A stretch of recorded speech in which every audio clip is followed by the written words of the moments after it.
Hi, welcome to Susan's Vintage Life, Beauty and More. Today I'm shooting my video from camping. I'm right now inside my camper. This is the look that you have when it's raining and you're camping. So I do wear some makeup. I have my hair up in a ponytail purely because it got soaking wet earlier.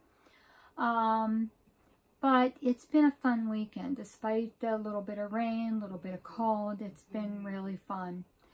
I kind of pushed us to get involved. We didn't stay around our campfire and kind of stay to ourselves in the campsite and walk the river and do the things that we normally do, because it was so wet and muddy down there that we participated in the actual KOA activities, which was a lot of fun. We did some walking, poker, and some other activities that they had, and it was pretty enjoyable. I was just going to talk a little bit about, I am one of those people who can't go without makeup. I even make up at camping, and some people think I'm ridiculous, but I won't go without some makeup. I did put makeup on every day before I went outside. The only thing I did this morning without putting makeup on is take my husband a cup of coffee before I put makeup on. But other than that, pretty much if I'm seen, I have makeup on. I keep it pretty simple when I'm here, mostly skincare, and just bring some basic palettes with me.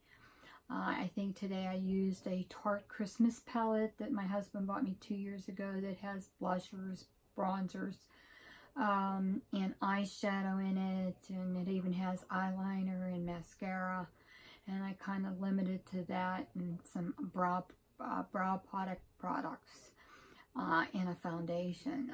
I always use a foundation here I always use the SPF, the Hawaiian Australian Gold, underneath my foundation when I'm camping.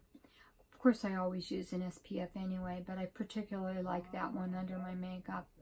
And I use the Color Science over top. I apologize if you're hearing a lot of conversation, but campgrounds are not that far apart.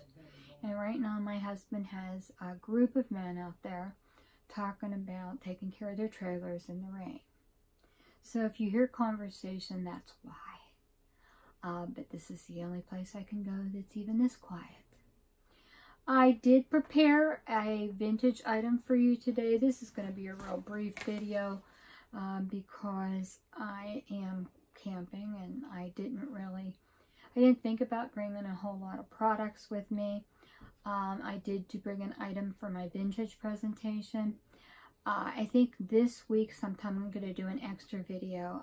My husband bought me the Urban Decay Game of Thrones palette, and it's just gorgeous. And I think I'm going to do a video about that one day this week. So I will come back with a better video for my subscribers and my viewers that I hope you'll enjoy. It's the Game of Thrones Urban Decay collection is a lot of fun. There's a lot of other pieces I'd like to get, but they've not been available. But I am watching. And if I can, I will have them. Maybe you could try to get them before the video. I just don't know if that's going to be possible, because the lipstick I wanted that is named after Daenerys was sold out everywhere before I saw it. Okay, it was sold out everywhere before I could even check. So it's going to be a pretty popular set of makeup. All right, my vintage item for today. You all know I did the makeup for you last week that I did for my granddaughter's graduation in the pink theme, black and pink. And what I wore was a black dress with a pink blazer over it that has black plastic buttons. And I wore a scarf that was black and pink and orchid and a whole bunch of other colors. But I wore this pin on the lapel, on the pink lapel, and with the black buttons. It really looked pretty spectacular, if I have to say so myself. This has always been something that I have loved. This is an antique piece of Bakelite.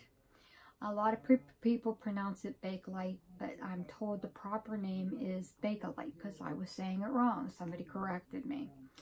It was one of the first plastics made out of synthetic components. It was developed by a Belgian-American chemist, Leo Baekeland, in Yonkers, New York in 1907. He obtained a patent in 1909, and it became popular in jewelry in the 1920s to 1930s. And it was popular among jewelry designers. I'm sure this is not one of those pieces because I don't think this is a rather common piece. Something that looks geometric yet floral in nature. But it was used by Coco Chanel. And she did a lot of bracelets and buttons and earrings that matched for her clothing line and her costume jewelry line. And the other was Elsa Schiaparelli was another one who used it in a lot of her costume jewelry designs. And that was in the 30s. In 1943, there was a lot of Bakelite used in patriotic jewelry. But it has a long history. One of the things they tell you about, some of the things that become highly collectible and worth reasonable amounts, a lot of money for what the original purchase price was, is stuff that people saw as disposable. Something plastic people wouldn't have necessarily held on to. And that's why these fetch a considerable price for what they sold for originally. You know, like a piece like this would run somewhere between $40 and $60 from what I can gather in the books. And the other thing about this is particularly the black colored jewelry was considered also mourning jewelry during that time. It was pieces that people wore, were the only adornments somebody wore who was in mourning. And that was very popular at the time for that. That and marcasite were used hugely for mourning jewelry. All right. I hope you can get a good look at that. I enjoy this pin. It's been around, again, for as long as I can remember, in one of my aunt's or mother's collection or in my grandmother's collection. And I really I've never worn that pink jacket without this on it.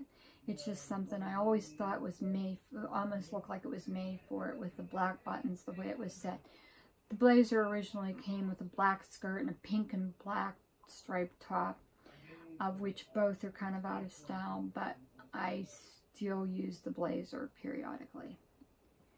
All right, I hope you enjoyed this video.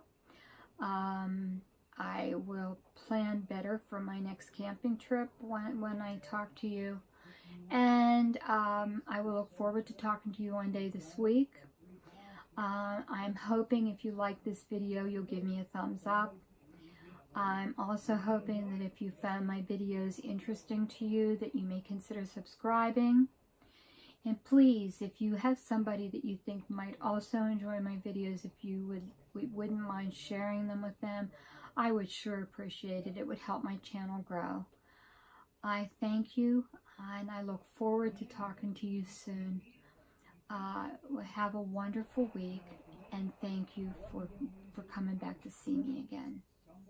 Thank you.